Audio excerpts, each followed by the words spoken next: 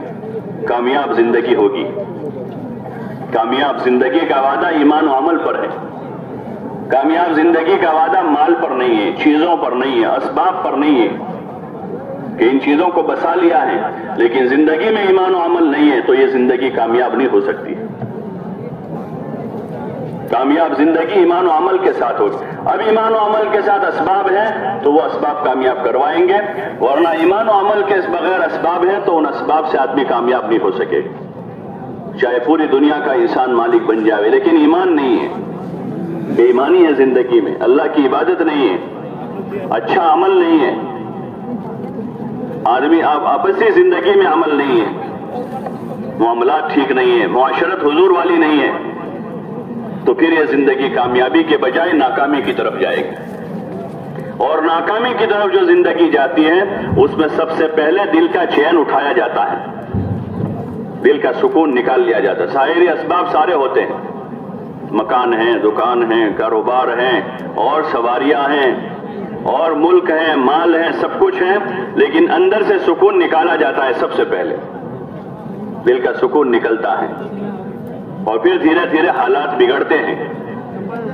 ہاں، اس لیے اللہ پاک نے آگے سے چوکنا کیا اپنے کلام کے ذریعے سے انسانوں کو اور خصوصاً ایمان والوں کو کہ دنیا کے ان وسائل اور اسباب کے پیچھے پڑ کر اللہ کو نہ بھول جاویں، اپنے رسول صلی اللہ علیہ وسلم کو نہ بھولیں، اپنے دین کو نہ بھولیں، بلکہ ہر حال میں اللہ کو یاد رکھیں، ہر حال میں اپنے نبی علیہ السلام کو یاد رکھیں، اور اپنے نبی علیہ السلام کی مبارک تعلیمات، اس میں آپ صلی اللہ علیہ وسلم نے اپنے ماننے والوں کو اس کا حکم دیا، قیامت تک آنے والوں کو اس بات کی تعلیم دی کہ اللہ ایک ہے، اسی کی عبادت کریں اور اسی سے اپنی حاجتیں وابستہ رکھیں، اسی سے پر امید رہیں، اور حضور صلی اللہ علیہ وسلم نے اپنی اتباع کا حکم دیا کہ حضور کا اتباع کریں اور اللہ کی مخلوق کے ساتھ خیر خواہی کریں، اس کا حکم دیا ہے کہ آپس میں ایک دوسروں کے ساتھ خیر خواہی کریں، ایک دوسروں کا حق ادا کریں